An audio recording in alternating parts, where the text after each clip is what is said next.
Hello and welcome to draft number 9 on our July ladder reset.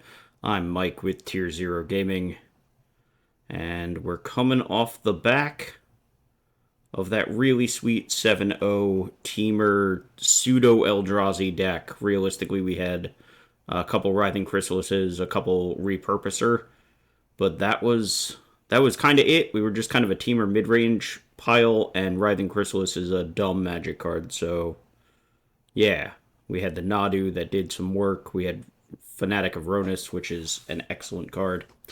And I would love to be able to recreate that draft every draft I do. But play better. Each time. You're going to make some mistakes every time, so each time just play a little bit better. But yeah, so here we go. Draft number 9, still in the lower half of Platinum. We still got a long ways to go, unfortunately, but we're going to get there, and it's going to be great. So pack 1, Horrid Shadow Spinner, good card, Signature Slam, and Propagator Drone are probably the two best cards in this pack. Kappa Cannoneer is not very good in this limited format. Petrifying Meddler is fine, but not exciting. Same with Inspired Inventor. Neither of these cards are cards that I'm looking to first pick. Propagator Drone, I like it. 2-drop, plays well into the late game, fuels some silly things. And we get past a Writhing Chrysalis, so here we go. If, like I said in the last video, if people are going to pass me Writhing Chrysalis, I'm going to take Writhing Chrysalis, and that's the whole sentence.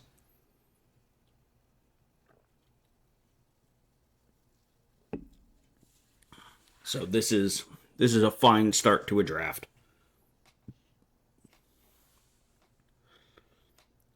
The pick 1 could have been a little bit more exciting, but again, Propagator Drone, a fine magic card that we're happy to play. Pairs well with Writhing Chrysalis, and obviously Writhing Chrysalis is nutty. Malevolent Rumble here. If there wasn't a Rumble, then I suppose Area Auxiliary is good. I've never played with this card, Necrobloom. I doubt that this is going to be the first time I try to. It's basically a creature version of Field of the Dead, sort of. But it's 3 colors. It's not what I'm looking for at all. Yeah, Marumble.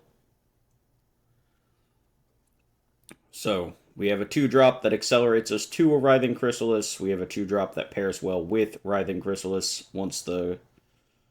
if we curve them into each other.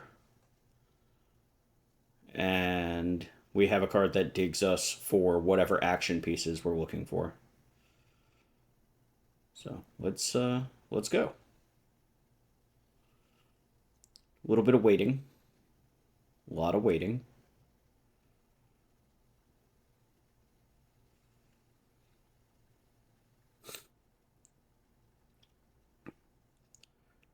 Two packs stacked up.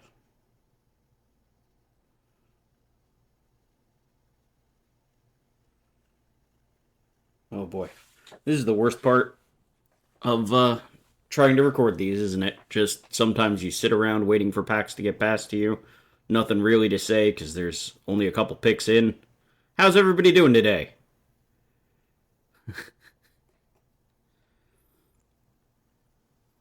We have cards. Okay.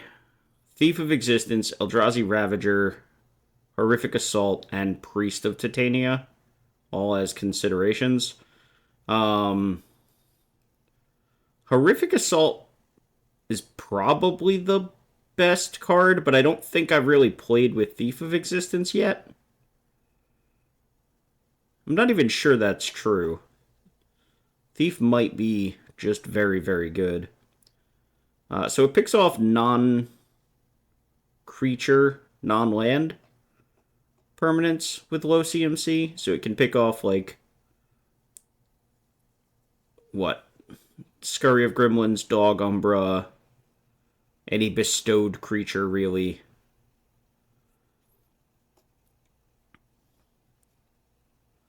Essence Reliquary. Probably a handful of targets. Anyway, sorry.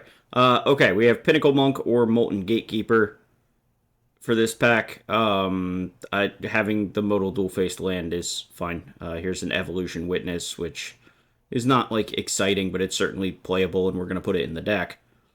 We'll pick up one or two of these without being upset at all. Nothing really here, so probably the Siege Smash. Siege Smash, just letting our Eldrazi trample over occasionally. You know, big Writhing Chrysalis gets chump blocked. Sounds familiar. Anyway, Siege Smash, end the game. That said, given the opportunity to cut the Siege Smash, we would take that too. Okay, Eldrazi Ravager here. I'm taking a Ravager over a Charge Bug. The Vortex isn't good. The Lion Umbra isn't good, so... And that's pick 8, so we'll start seeing whatever wheels here coming up next. So, yeah, I think nothing particularly good here. We have Foul Strike or Sarpadian Simulacrum. I don't necessarily care about either. Right now we don't have any removal outside of the Thief of Existence, so... I think the Skoa here is probably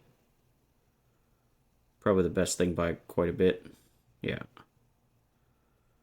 The Necrobloom comes all the way back on the wheel. We'll throw that into the trade binder. Still wish there was a trade binder, but that's okay.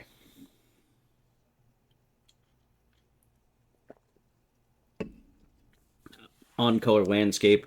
And I don't remember if it was last draft, but the white cards, again, seem to be going around the table pretty late. That was a third to last and being passed as second to last Conduit Goblin.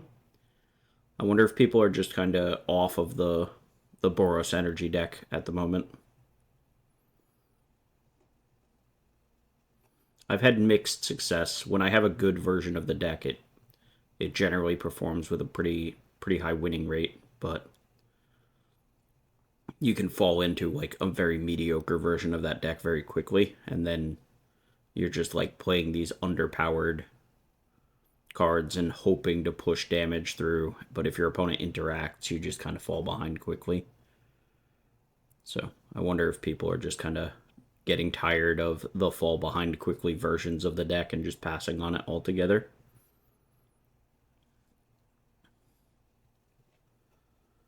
But all right, last couple picks, last pick, there you go. All right, did we open anything cool? Birthing Ritual, Primal Prayers are both cool, but neither one of them is what we're looking for. Warp Tusker does not meet my bill of wanting it first pick in a pack. Ugh. I personally like the Glyph Elemental the best out of this pack. Pyretic Rebirth is also a very splashable card that, especially when you have Eldrazi, can be very, very powerful. You know, getting back an Eldrazi Ravager, a Skoa, even a Pinnacle Monk, like Pinnacle Monk rebuy Pyretic Rebirth, then trade off the Pinnacle Monk and rebuy it with the Rebirth, etc. We don't have... Also, obviously, getting back Chrysalis is good. We're going to take the Glyph Elemental here. We already have the Faithful Watchdog. It is possible that we wind up either in Naya or, like, green-white, splashing maybe Writhing Chrysalis. Just cut the Skoa.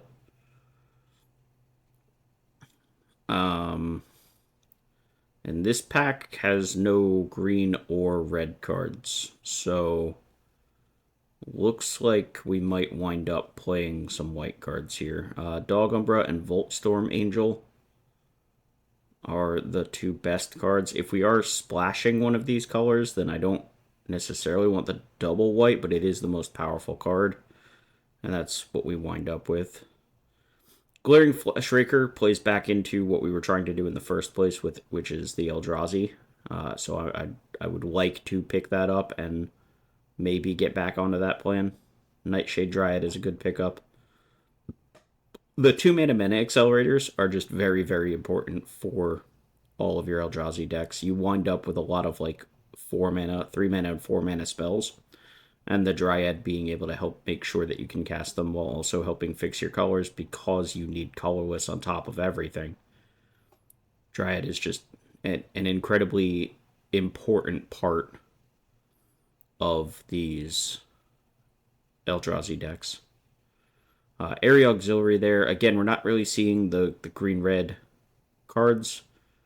So I guess we wind up moving into green-white and still probably splash the Writhing Chrysalis and the Pinnacle Monk.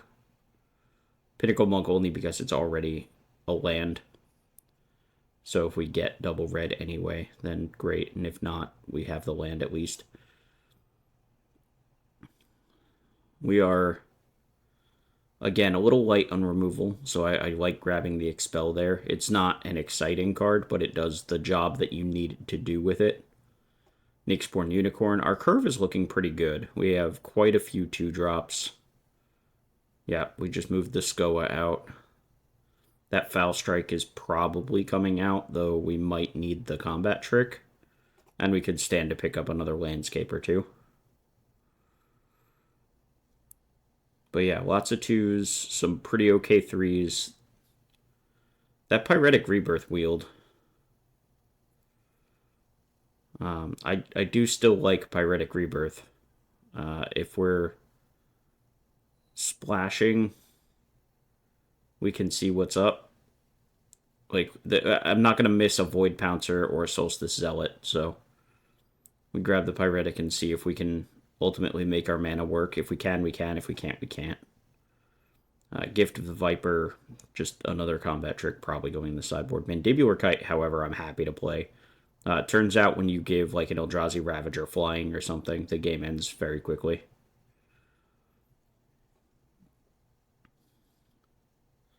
So Pack 2 certainly pulled us in a direction that we weren't expecting by pushing this hard into white, but at the end of the day, Kite, Glyph Elemental, Double Unicorn, Area Auxiliary, Voltstorm Angel, like, those are not bad white cards to have. So, alright, we have Ajani Fells the Godsire, we have Wumpus Aberration, Pyretics, Pyrosurfer, and Area Auxiliary. I think we just want the Wumpus here. Pyrosurfer, if we are splashing red, just isn't doing what we want it to do. Area Auxiliary, we have one already. Not saying I wouldn't take more than one. I think we've seen a draft where I took 4.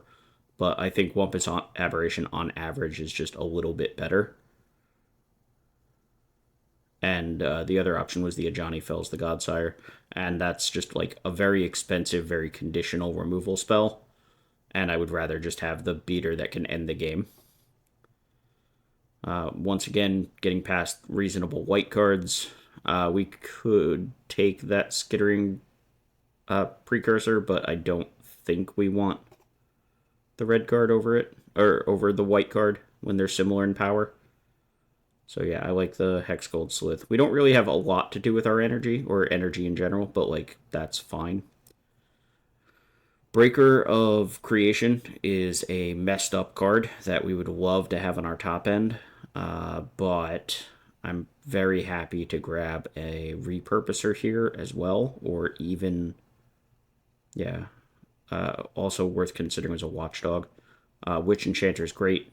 Happy to grab that. More modal dual-faced cards always help in the end. So that puts us at 2 so far. And a Springheart Nantuku pick 5 is absolutely wild to me. I don't even know what to think about that. Springheart Nantuku is one of the best cards in the set by a pretty significant margin. It's crazy to me to have that pick 5. No green drafters at all. That, based on how Pack 2 was, maybe they're all to our left. Maybe every green drafter is to our left. So the Springheart just managed to make its way around the table, but that is crazy to me. Worn Power Stone, well, we might cut it, we might play it. There's a landscape, we could use those. I do think we want at least one more landscape. We have the colorless requirement from the Ravager, we have the colorless requirement from the Glaring Flesh Raker, and the Wumpus Aberration too. We did wind up with the fourth landscape, that's nice.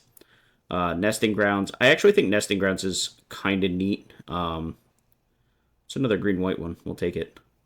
Nesting Grounds, being able to move counters around, like, yeah, okay. Second Faithful Watchdog is fantastic. It can move counters from Faithful Watchdog. It can move counters off of, like, an adapted Evolution Witness, giving you the ability to do it again. It can move counters off of Writhing Chrysalis, just Area Auxiliary. Being able to move the counters around at your leisure. It is a sorcery speed thing, but it's still, like, the ability to turn irrelevant creatures into relevant attacking or blocking creatures because of moving around counters that you have the ability to get more of. I think is useful. All right, so what does Draftsmith want? Cut the Expel, cut the Wing It, cut the Foul Strike, cut the Worn Power Stone. Add the Charge Bug. I'm gonna disagree with that here momentarily, but we just want to see what it looks like with what Draftsmith wanted. So, yeah, I do not want this Charge Bug. I would much rather have either Worn Power Stone or Expel the Unworthy. I think we ultimately want the Expel just because of how removal light we ultimately are. Just having access to Expel makes a lot of sense to me. So we have 9 green sources, 3, 4, 5, 6, 7, plus the Witch Enchanter, 8 white sources, and then it says 6 plus the Pinnacle Monk, 7 total red sources. We can trim a mountain here, I think. We can just have the one mountain in the deck. No, we can't. Then we can't actually cast the Pinnacle Monk, so alright, we're going to keep 2. We need both basic mountains to cast the Pinnacle Monk, unless we have the Nightshade Dryad.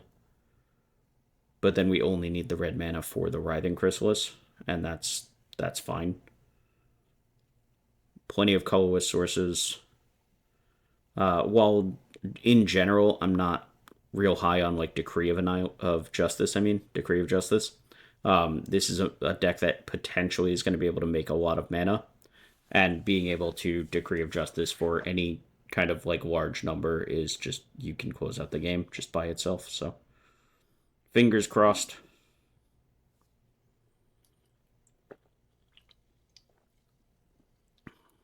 This looks pretty close to right to me. I guess the decision here that's left is it worth it to get the Worn Power Stone? Just have a little bit more kick to get up to our top end, but with our curve having 1/6, 1/5, and then otherwise kind of stopping at 4, I think we're okay.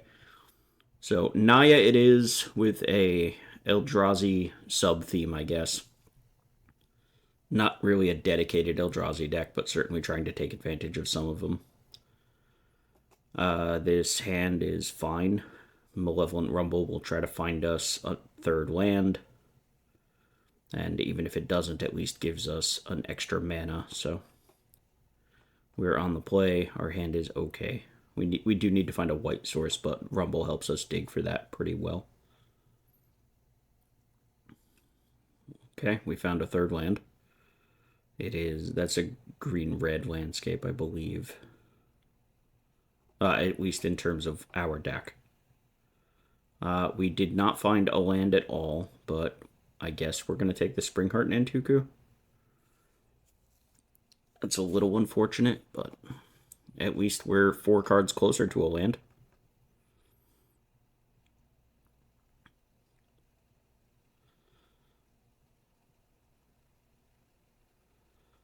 Okay. I am certainly not above making copies of Wumpus Aberration. I think we just jam the 4 here. Opponent doesn't have anything to Thief of Existence. We could also get the Repurposer down. Yeah.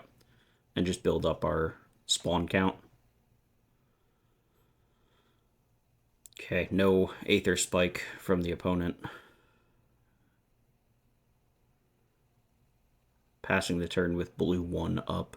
You always try to be aware that Aether Spike could be a thing that your opponent's doing. Okay, Skittering Precursor. Alright, that's another land. See if our opponent wants to trade off 3 drops. They predictably do not.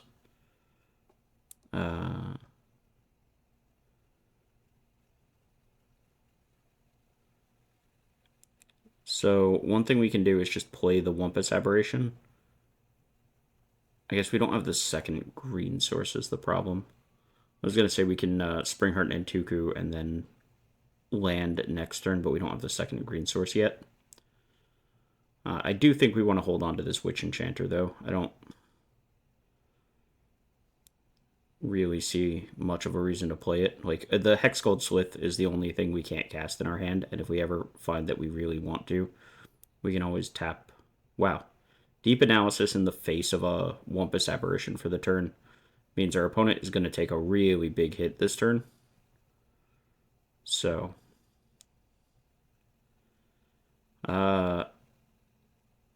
okay, so we don't have the second green, but what we can do is Springheart Nantuku onto the Wumpus Aberration and just play our land for a turn.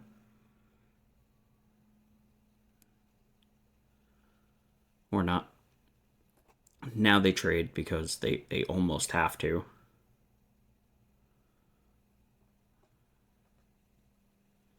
They could potentially be setting up for like a Row in the Implicit Maze, maybe. If we're playing our land first, then we're not Springheart and Nantukuing. They're feeling so good. Analyst, which is kind of a better return everything effect, but I'm not sure that that's how I would even build. Okay. Evolution Witness with the intent to crack the landscape and get the second green source, I guess. The Witness will die if they were setting up like a Row in the Implicit Maze. They don't have double red at the moment, but they are drawing a bunch of cards, and presumably they have to be setting up for something. If they do sweep up everything other than the Wumpus Aberration, that's also fine. Like, that still means we have a 6/6 clocking them. And they know about the Nantuku, so they theoretically know that they're going to have to deal with more than one 6/6.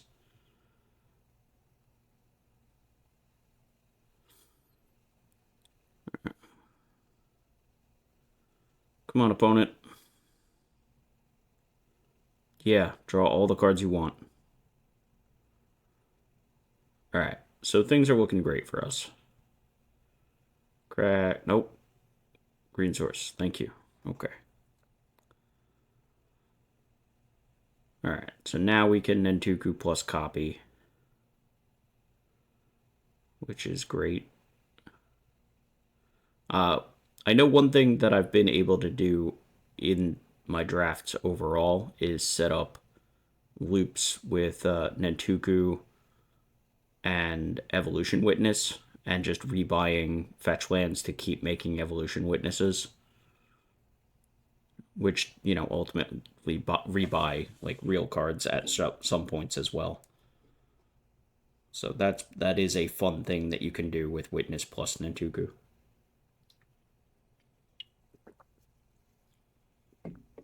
Here we go. Let's get in with everything.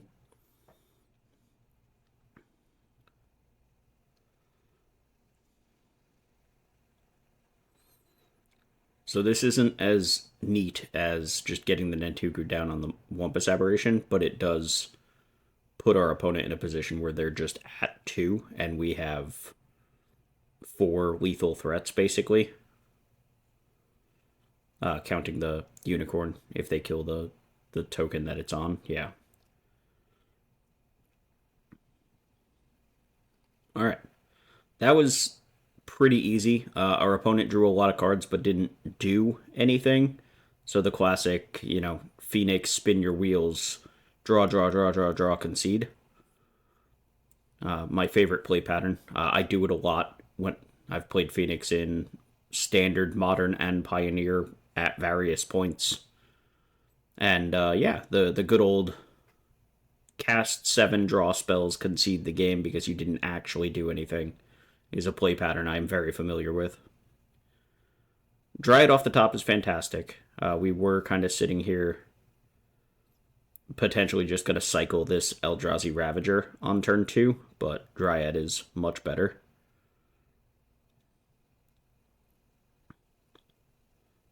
Again, no Aether Spike. Woohoo! Delta 4. Island. Yep. So opponent is potentially Dimir here.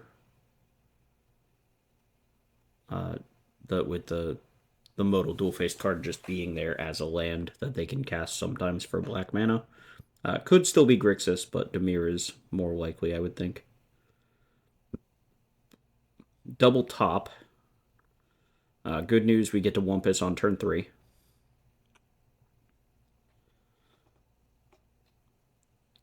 Yeah, that's the thing about the green decks in this format. Between Nightshade Dryad, Fanatic of Ronus, and Priest of Titania, and Malevolent Rumble, it's so easy to just get your threes, or I'm sorry, get your turn threes to be 4-drops, and it feels great every time you can do it.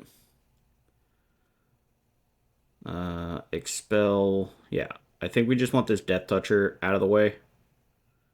Just get this thing out of here so that we can be attacking. We can cycle this Eldrazi Ravager if we're looking to hit our land. Yeah. I like this. We hit a land, yippee. And we can always rebuy the Ravager later on in the game. One thing that does come up occasionally with Eldrazi Ravager and Writhing Chrysalis is Chrysalis doesn't care how or why you sacrifice the Eldrazi tokens. So Chris making 2 tokens and then sacrificing them to Ravager is good enough to get some counters on the Ravager. That's tough. That right there. Opponent.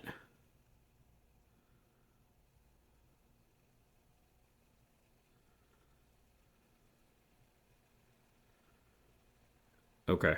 So we are attempting to Evolution Witness whichever 6/6 our opponent tries to target with Emperor of Bones here.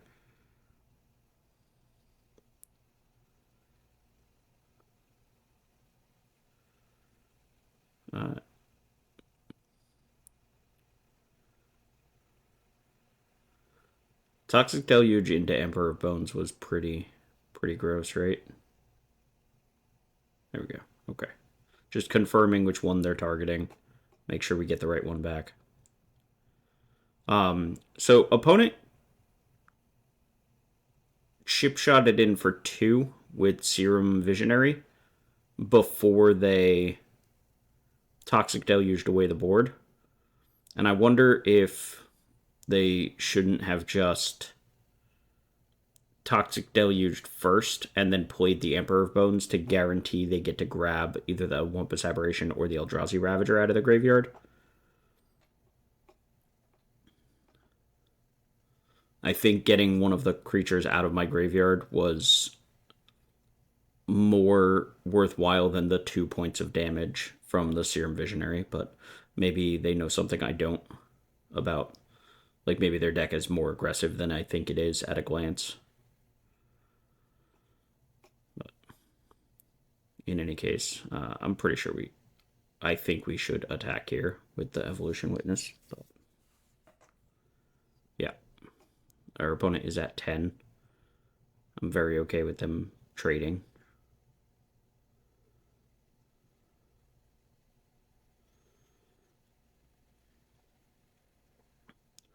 The Emperor of Bones is going to be annoying in that it can exile stuff repeatedly, but it's only going to get to activate one time.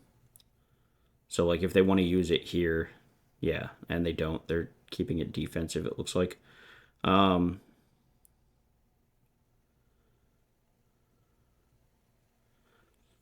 we could have cast that Eldrazi Ravager. Huh. I mean, we can still get it back at instant speed without too much issue here. We have a landscape that gives us white mana, finally. So we can start deploying our cards. I suppose that's an okay reason to... This is an attack of all time. I guess this gets them to use the Emperor defensively, which isn't terrible. And we can still get our Ravager back and cast it this turn. Sacrifice these, our guy dies, trigger, make another guy, play the Ravager. And now the Wumpus is gone forever, but the Emperor of Bones can't ever get really aggressive by exiling anything anymore.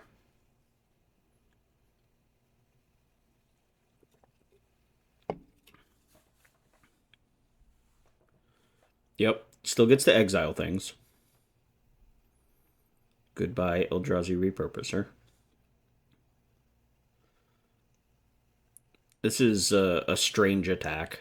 Makes me think they have something like a Wither and Bloom or the Consuming Corruption, I think.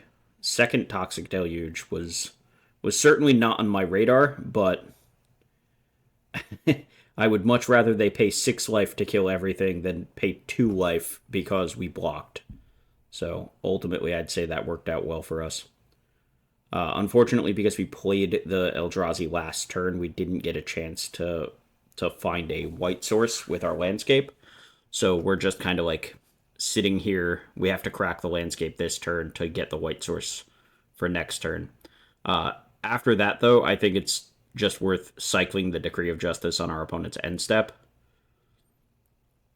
especially when we can follow that up. The bad part is that means we have like this 3-turn plan basically.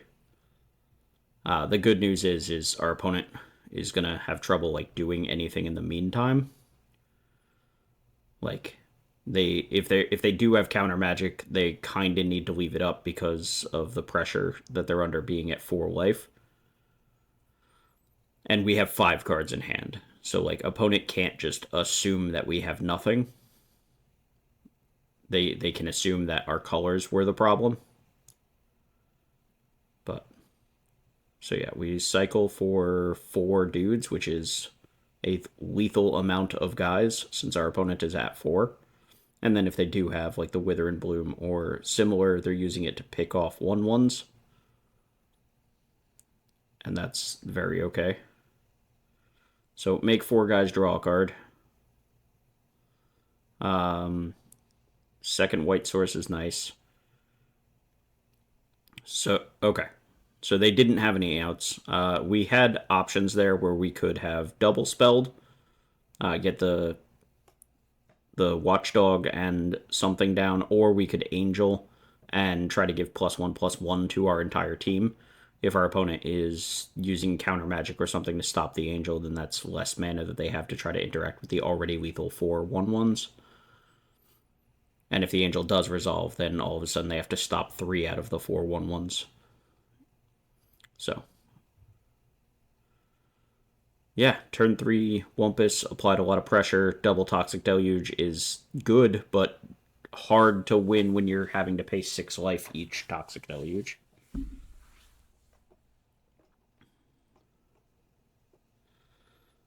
Alright. So we have the red source rolled up with the landscape, but we wanted to make sure that we just go forest plains to get the Watchdog down right away. Opponent going Malevolent Rumble into Path of Annihilation is scary. Path of Annihilation is a terrifyingly good magic card, I think. Like, that card fixes mana, ramps you an ungodly amount. Yep. I guess they didn't want to do like tribal enchantment or typal enchantment or whatever they're calling it now, Eldrazi, and make it a cast trigger. But that sure looks like an Eldrazi card to me, and not being a cast trigger seems off brand for what this set is doing. But that's okay. In for 3. I don't expect to block, but no reason not to attack.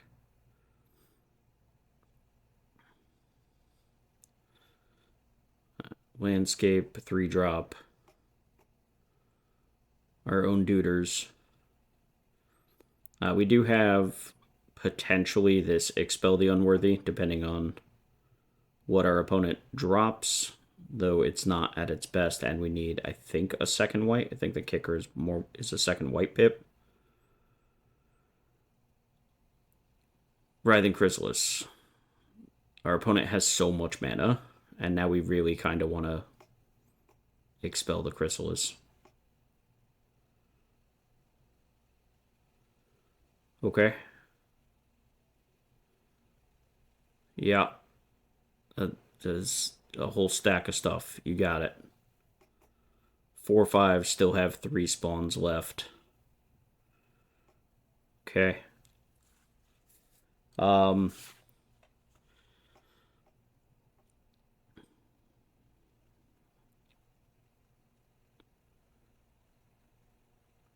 Yeah.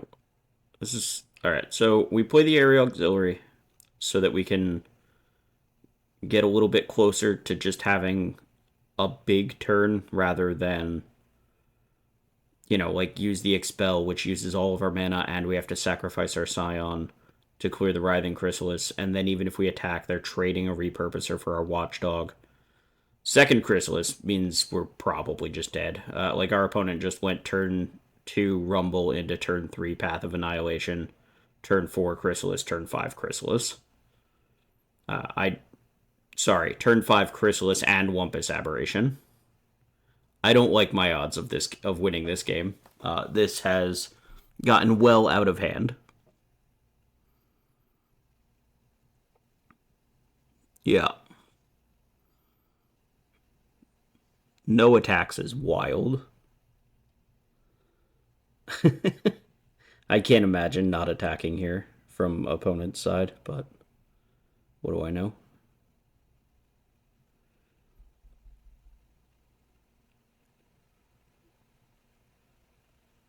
I suppose if they need the mana, but like even their big idiots can tap for mana if they really need mana.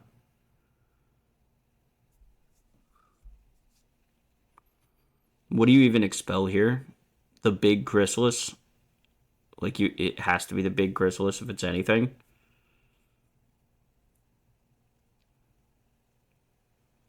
We can't attack. Yeah. Decline. Pass. Like our opponent has to get incredibly greedy with their turn and like attack us with everything in order for us to be able to like do anything this game, I think. We don't have suppression ray in our deck, otherwise that could be an out. Meteoric mace, okay. Draw 2, discard at random.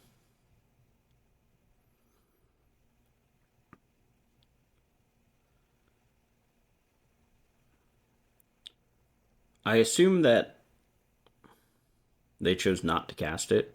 That means their hand is stacked, right? Like they didn't even want the chance of discarding anything that's in their hand.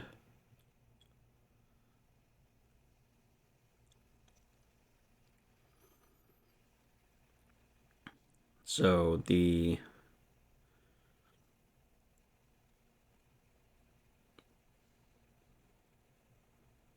okay. So I think we have to double block this Wumpus aberration. Just put the repurposer and the watchdog in front of it. Yeah. And then they can sack as many spawns as they want and get up to 9 power on the Chrysalis. They also have plenty of mana open, so if they have tricks, if they have like Siege Smash or removal, yeah. They have no energy, right? So this isn't enough. It's enough to kill both, sure. So this forces the Aberration and the Galvanic Discharge to trade with the Watchdog and the Repurposer, instead of just the Aberration trading for the Watchdog.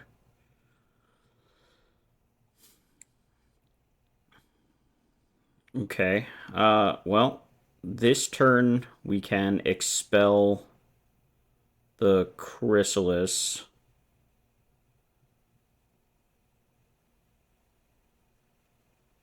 We can expel the Chrysalis that's untapped, or we can...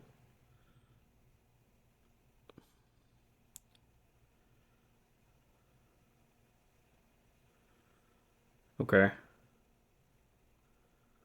Glyph Elemental, land for turn, trigger. Yeah.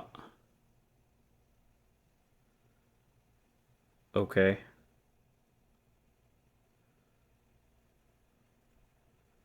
Should probably find a red source just to be safe. Yeah. Trigger. And then expel here. Does this cost me both of my guys? It does. So 5, 6, 7, 8, 9, 10, 11, 12. If I attack with everything, I'm just dead, but Volt Storm can go Vigilance Lifelink here. Okay, so put our opponent in a spot where we clear their reach blocker. They can't crack us back for lethal. And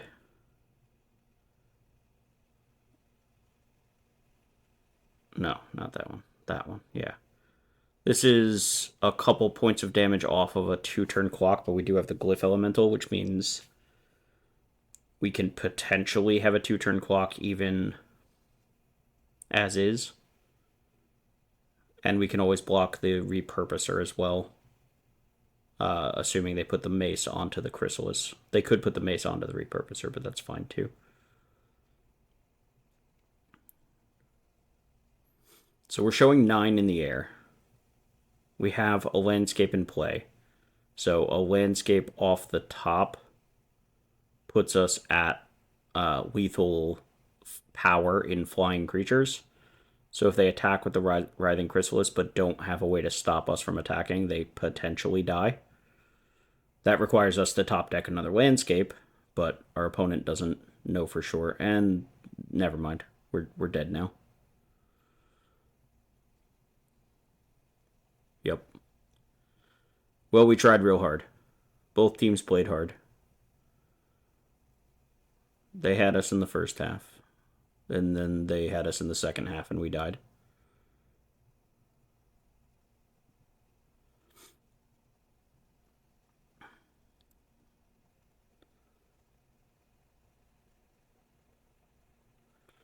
Yeah, so this is one of those cases where if you look at our opponent's draws and everything, they stopped on 4 lands and have been able to cast 6 mana spells, 8 mana spells, used 12 mana that turn while growing Writhing Chrysalis to unreal degrees. Like, that's what I said when I meant Path of Annihilation was a messed up card.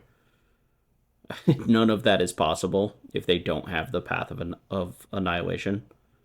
You know, the spawns become one-shot boosts of mana, which is still good, don't get me wrong.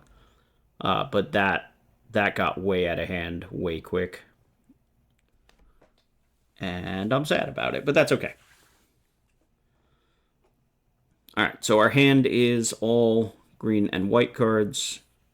We drew a Witch Enchanter, which allows us to use this landscape to go find red mana rather than having to use it for the white.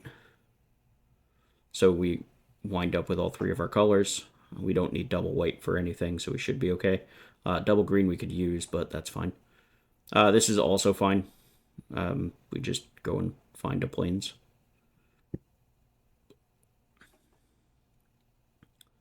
Second green source is actually pretty good. It means we can hold off momentarily on getting the Springheart and Antuku down until we can pay for it as well. So green 1, green 1. Propagator drone on 2. Turn 3, probably just play the Nyxborn Unicorn. And then turn 4, bestow, land drop, make a copy of probably the Propagator drone.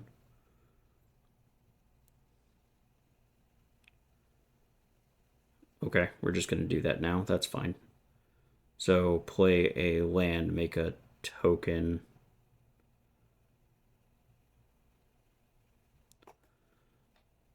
We can't quite get through that Pearl Ear at the moment, but that's fine. These tokens, so notably, one of the cool interactions here is Springheart and Antuku making Propagator drone tokens means we get multiple instances of evolve on all of our tokens, including on the Propagator drone tokens that the Springheart and Antuku is making. So, for example, when we play this landscape, if we pay 2 and make a Propagator drone token and then played the Thief of Existence, then the insect token would get 2 evolves. And the Propagator drone itself would also get 2 evolves. Unfortunately, our opponent doesn't have anything we can thief. And I think we need to start like impacting the board. So we're gonna, yeah. So we're gonna do this. Unfortunately, a 2/2 only grows a 2/2, or I'm sorry, only grows a 1/1 once, even though there were 2 evolve triggers.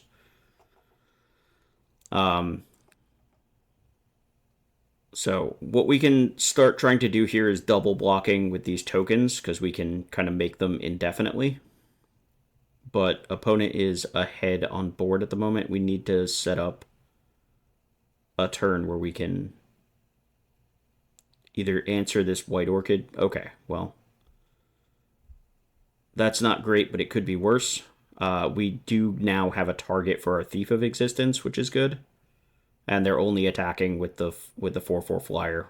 So yeah, that could be significantly worse. We get to cycle the Ravager here. Found a landscape, which at the end of the day, in our world of, we want to make copies of drone here. So landscape, trigger, pay to make another propagator drone, Thief of Existence, exile the Nyxborn Hydra, resolve, lots of evolve triggers, and now all of our tokens are going to be 4/4s. And yeah, this is what I meant when I was talking about the propagator drone or the Springheart and Antuku on the propagator drone, leading to some kind of silly board states, like the ability for our board to get very silly very quickly. If we manage to live long enough, which it looks like we will, but if we manage to live long enough, being able to cycle this Decree of Justice for some number of 1/1s and then follow that up with like anything, suddenly we're going to have an army. Like, we didn't pay the mana to make angels, but we're going to have not flying angels, basically. This is a pretty easy trade a token for the 4/4 here. Yep. Unfortunately, we still haven't found a way of doing anything about the flyer. Second 4/4 doesn't really matter in the face of the drone tokens. Yeah, another landscape.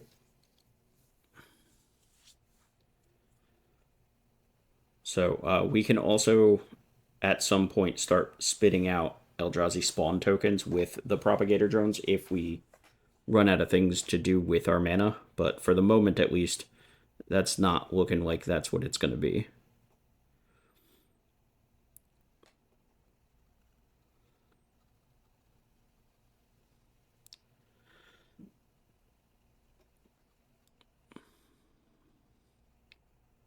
So we could attack with... We could attack with the 4/4s again. If we do, we could play like Watchdog, evolve the propagator drone token, the 2/2 propagator drone token, and then nesting grounds move a counter over. Or we can, yeah, we can make another propagator drone if we want to. Or just an insect, yeah. Just an insect because it's going to evolve gigantic anyway. We don't need more drones at this point.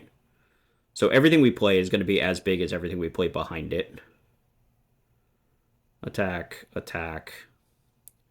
So like our worry here is that the flyer is going to kill us before this swarm of not so little creatures kills them. Black mana is not what I was expecting this turn. And we're dead. Yeah, that sucks. Just kind of is what it is. We never found a way to deal with the flying threats. So even though we've got this board where we're making a bunch of tokens and everything gets pretty big pretty quickly, we just never found a way to stop the flying beats. I think our opponent was pretty dead next turn, right? I guess not. Well, not with the Glasswing Grace and the lifelink and everything, obviously. But like, if they don't do that, if they just chip in with the flyer, they're just dead, right? Oh well. We did what we could. Like, that game doesn't feel awful because we couldn't have really done much different than what we did. We blocked at all, I think, every opportunity we had, except for not chump blocking one time because we needed to set up our Nantuku. We have no green mana. We can't keep this hand. We have all of our colors of mana. We can keep this hand. Probably bottom the second green source. Yep. And we get to just curve.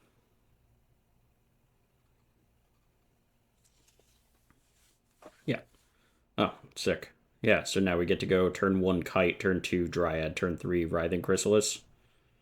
Turn 4, I don't know, bestow a unicorn and do some stuff. Who even knows? So we need the green source because we got to get this Dryad down. We get to fly over for 1. We could have left the germ back if our opponent, has like a bunch of artifact, like double 1-drop or triple 1-drop or something. Just trading off. We lose access to the Writhing Chrysalis next turn, which is sad, but not the end of the world. Just play the unicorn here. That's fine. Unicorn attacking with the germ lets the germ start growing as well, so. Okay. I do not want to trade the unicorn for a germ.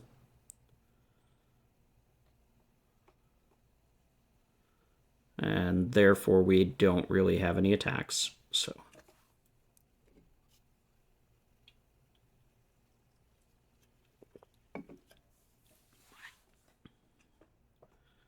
That card I don't think matters. Okay. Trigger the Condor, kill the germ. Yep. Alright. So we no longer can just trade off with opposing germ. They don't really have any good attacks here, though. Like, if they attack with the ram, we can just grow the Crisp by 1. Same thing if they attack with the Condor, to be honest. If they attack with both, we just chump block the ram with the token that we're going to sacrifice to eat the Condor. Thief of Existence gets to clear the Cranial Ram, which is very cool. We take these W's.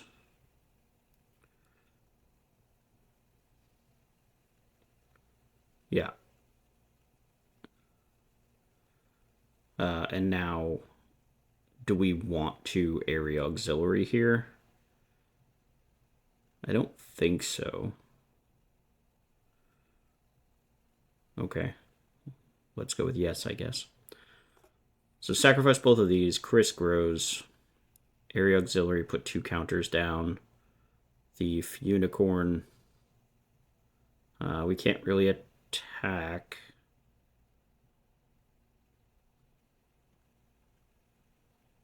Okay. Or we can. This is pretty aggressive. I guess we have the Kite to follow up, and they don't have, like, good blocks. If they're trading their Condor off, they don't have an artifact creature to modular over to. Chumping with the Germ is fine. That's a lot. Okay.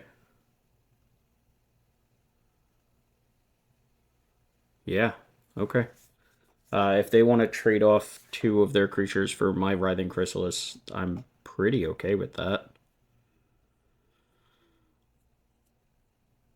They have 1 card in hand. We have 3, 7, 8. Yeah, I mean, we just kite over to the Unicorn, attack with everything. This is 8 in the air plus a 4/5 on the ground.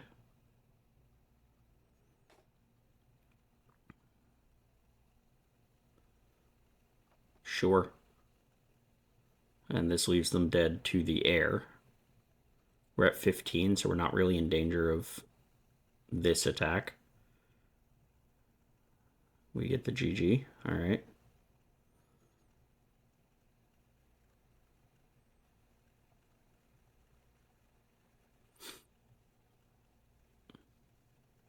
Yeah.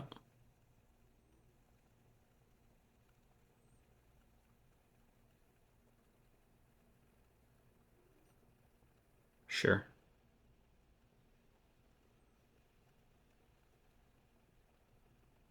I mean, it's possible that they have like Toxic Deluge or something.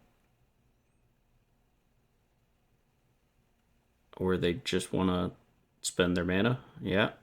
We'll take 1.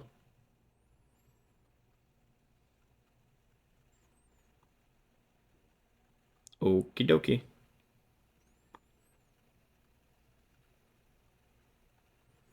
Sure. We'll take that.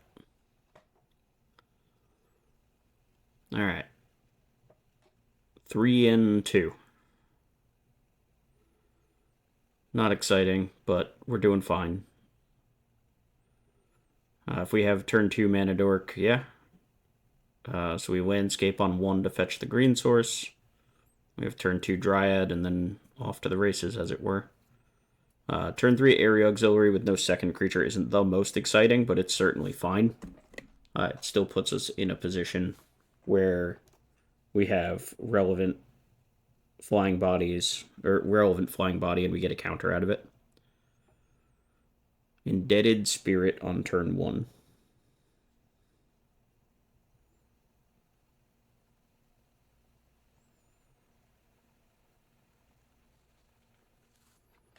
So yeah, again, turn 2 Dryad. We drew an Expel, so we'll see what opponent is up to over there.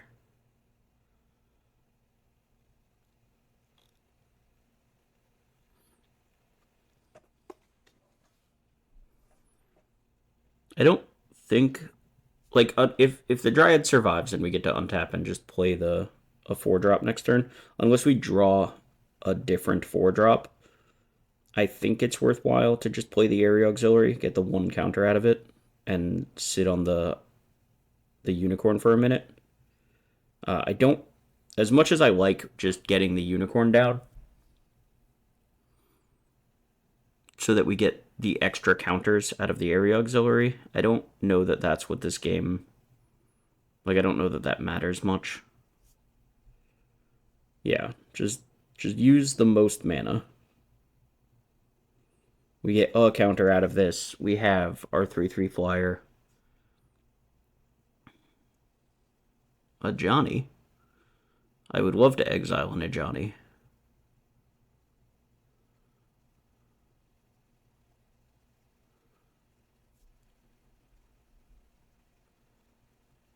Get out of here.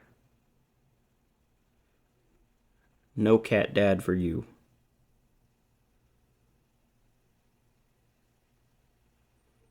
Uh, yeah, if we're not planning on moving or if we're not planning on playing the Nyxborn Unicorn, then getting the Nesting Grounds is fine. Having the 2/3 Dryad back means our opponent can't really attack with the 2/1 either.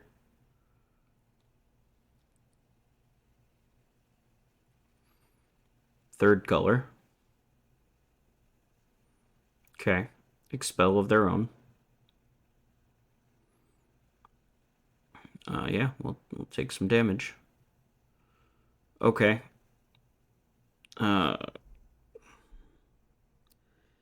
so we're still kind of in this spot where we have this unicorn.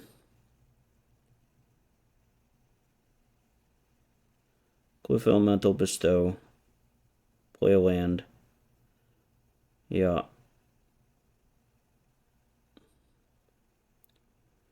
Yeah, I think it's time to just get the... Like, we don't have anything else to do.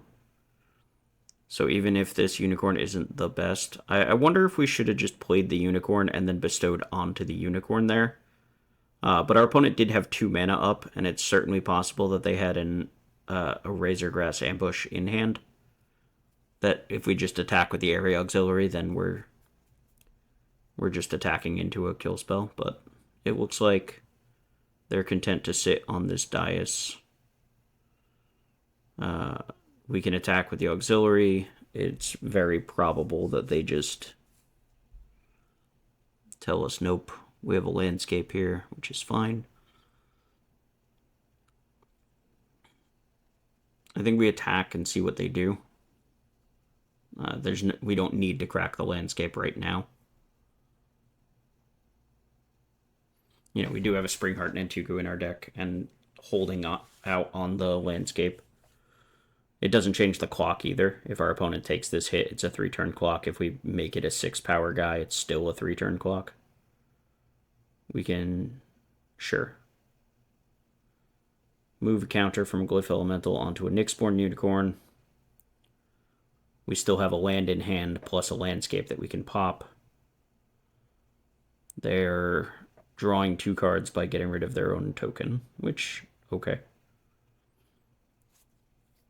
I've never been particularly impressed by Argent Dais, but it certainly has a place. Okay.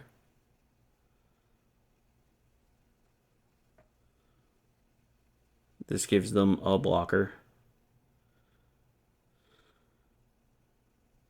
It looks like another kill spell somewhere along the way. Attacks? Okay. Yeah, I mean, we're certainly not blocking. The attacks get the oil counter on the dais, which means if we attack with both of our creatures, then they have another exile effect. Another draw 2 here. This is cool. They also get the end step Must of the Departed trigger. Yeah, this is really cool.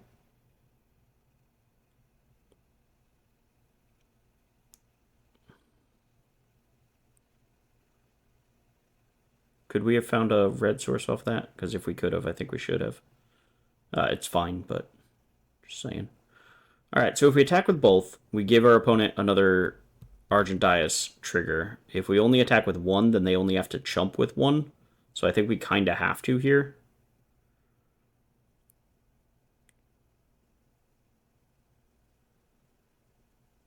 Yeah.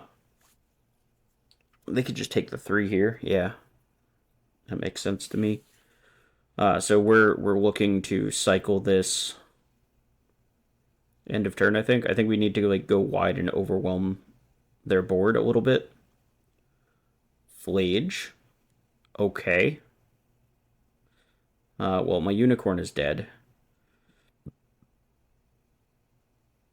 Flage is certainly a heck of a card. Was not expecting that, given what we've seen, but it does make sense to have the red splash. Presumably, they have more red sources in their deck somewhere if they're doing this.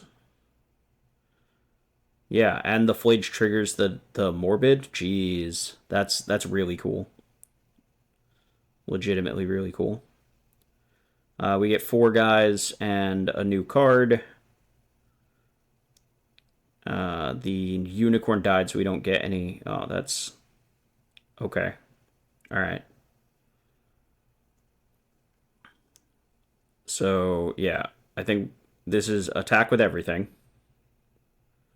I feel like my area auxiliary is about to get exiled,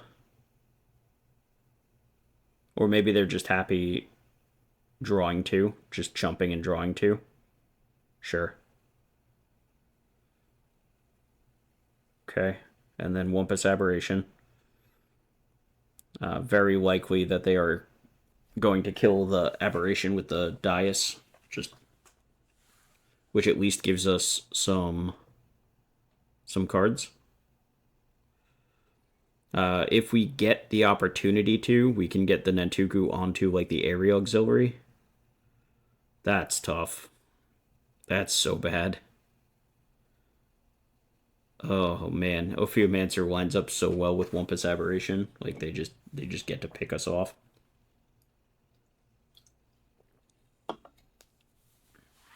Opponent's deck is very cool. I can't say I remember seeing a deck like this in all the drafts that I've done. I don't think we can attack on the ground. I think we're just in with the area auxiliary, and I think it gets Argent-Diased. I think that's what happens here. But we'll see.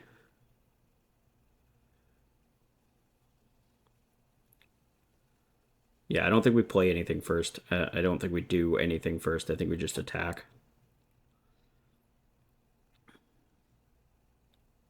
Argent-Dias, Must of the Departed. The Distinguished Conjurer is just buying them time.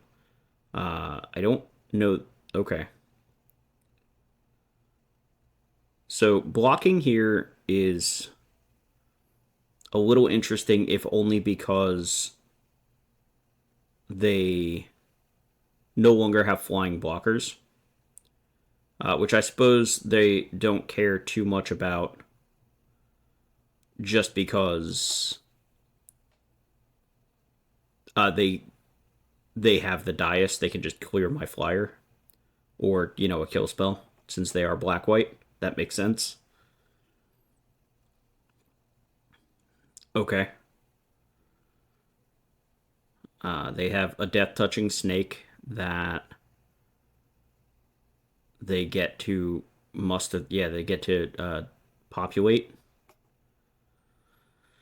We drew a land, but our bird is dead, so I guess we're just making copies of Wumpus Aberration.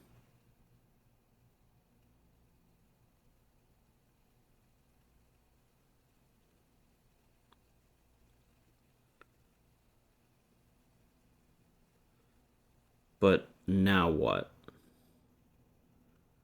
I have to assume that our opponent is going to have the ability to keep populating these Death Touch snake tokens.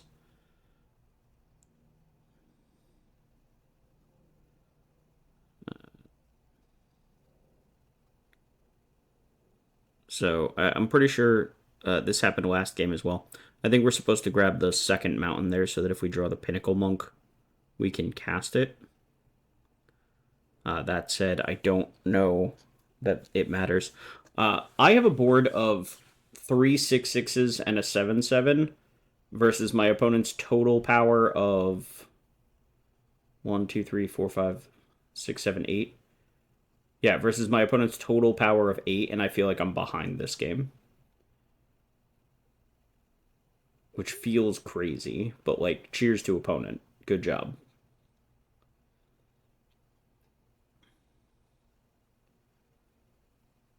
Cleaning up the snakes doesn't matter because they get them back with the Ophiomancer. It does get in a chunk of damage, though. I don't really have removal in this deck. Like, I already used my Expel, I think. But maybe not. Another 6/6, this time with Annihilator. I think I need to draw, like, Mandibular Kite. I think that's the out. That's what we're looking for.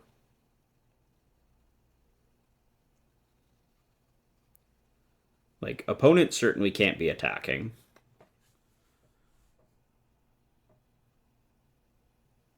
Did I miss the red? Oh, there's the red source. Okay.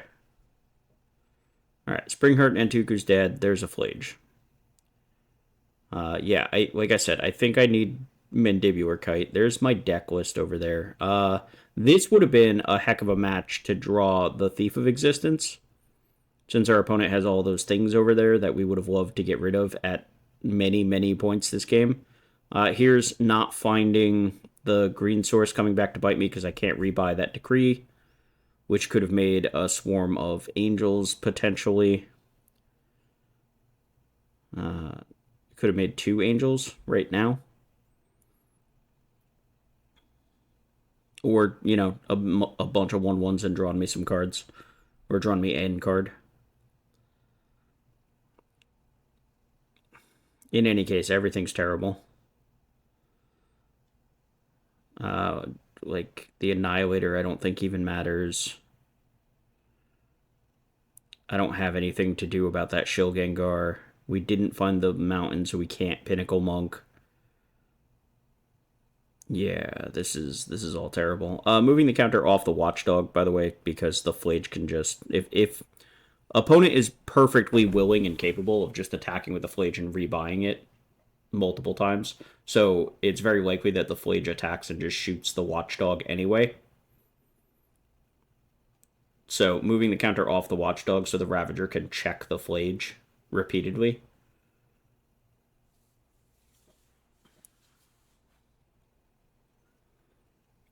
Okay.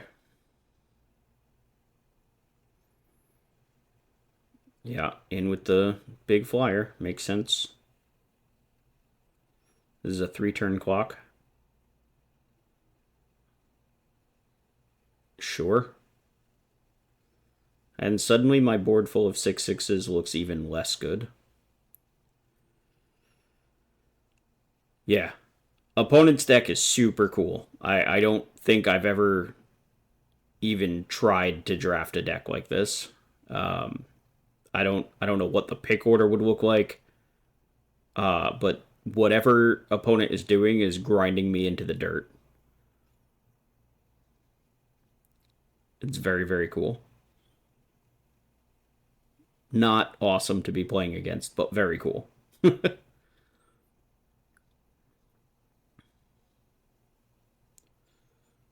Yeah. So, yeah, this nesting ground can potentially get my flyer to where it can trade with the Shill Gengar. I don't even know if that matters though, right? Like Shill Gengar can just sacrifice all these tokens and then reanimate everything.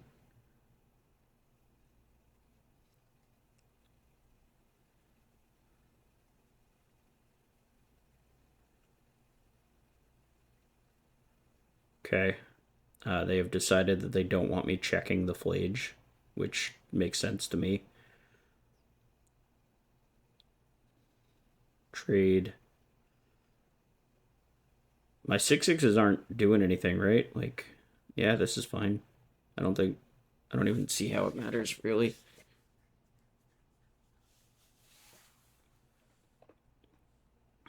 At this point, I don't think I can win this game.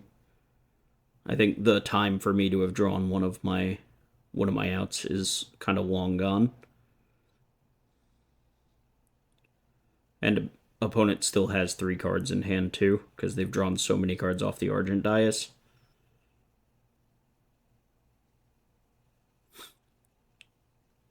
Yeah, I I can't conceive of a way to get through this board. They have 5 Death Touching Snakes by the time combat ends, flickering the Roscott Knight, Rosecott Knight.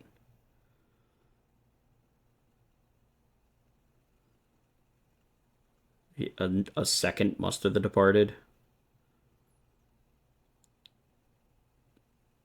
Now they have perpetual flying blockers again if they want them. They don't need any more snakes. Might as well make 2 more spirits. Yeah. Yeah, like what possible way do I have to win this game?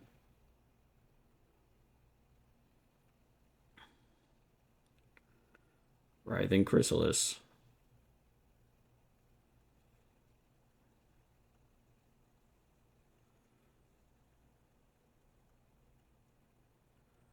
I guess I can, like, rebuy the Ravager.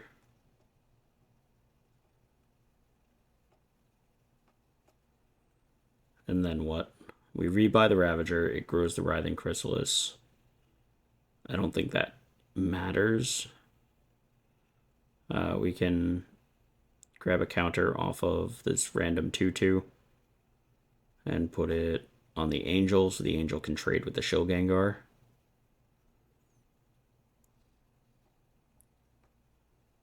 Sure, we get... Okay, Lifelink Vigilance. We get some of our life back so that we're not, like, just dead, but... They sacrifice this to the Shill Gengar, we don't even gain the life.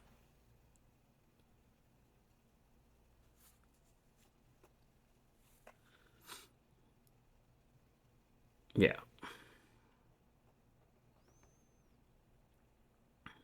Like, I suppose technically we're not just dead on board. We have enough blockers to not just die, but...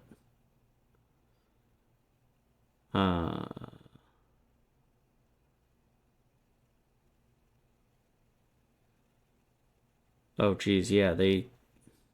Okay.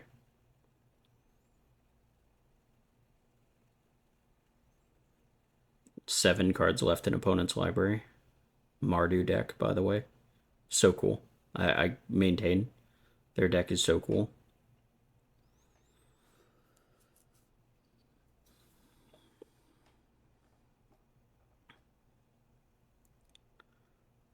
So they could just rebuy the whole graveyard, right? Okay, they're just discarding enough to get the Flage again. Fair enough. Oh, we're just dead to that, actually. Oh, man, so cool. Yeah, okay. Flage, shoot me, and then Distinguished Conjurer, flicker the Flage, shoot me again. That's just 6 to me. No attack required. Yeah, this deck was awesome. Good job, Uguziano. Your deck is awesome. I hope you trophied with it. That puts us at 3-3, unfortunately. Very, very long game, but we got to see one of the coolest decks I've seen in this limited format, so it's not a complete loss. Coming off the back of the trophy and this deck being, like, pretty good, I thought. We're sitting at... Yeah, solid deck. It's not the best by any means. We did wind up getting pushed out of red at some point, and kind of had to pivot into white, so we didn't get to do much. But the only red card that we had that we like would have been playing at the time, we wound up cutting like a Skoa. So even then, it's not the worst. I think moving into white was the correct option during the draft. I do think that our deck was a little bit weaker because of it. Green white is just, we didn't have removal. We wound up having to pass a Horrid Assault and a Signature Slam. I think the Signature Slam was our pick one when we were deciding, how to start off the draft. We took a Propagator Drone over a Signature Slam, and we got the one game where we got to see why the Propagator Drone just is the truth, where we got to go kind of nuts with the Spring Heart Nentuku, which was pretty cool. But yeah, we missed the Signature Slam because of it, and then the Hard Assault was in a pack with something else that I don't remember. It was a very similar power level, I just don't remember what exactly the card was. Maybe the Wumpus? I don't remember. Anyway, so we wound up not having the Hard Assault or the Signature Slam. I don't recall passing any other punch or fight spells, and I don't remember passing much by way of white. I think we could have had one Dog Umbra as well that we didn't wind up with, so all we had was that Expel and then relying on our creatures to outsize things, which, to be fair, they did quite well and for quite a while, but opponent's deck had a lot of synergy and was really cool. The loss where our propagator drone went off was because our opponent ripped the Glasswing Grace and just jumped a large creature, which is fine. Like that's just going to happen sometimes. We did have double Writhing Chrysalis. We did have flyers of our own. We just didn't have them at the time. So anyway, good games. I enjoyed that draft. It did some cool stuff. We got to see the coolest deck I think I've played against in the format so far. So cheers. Hope everybody enjoyed. We'll see you in the next one.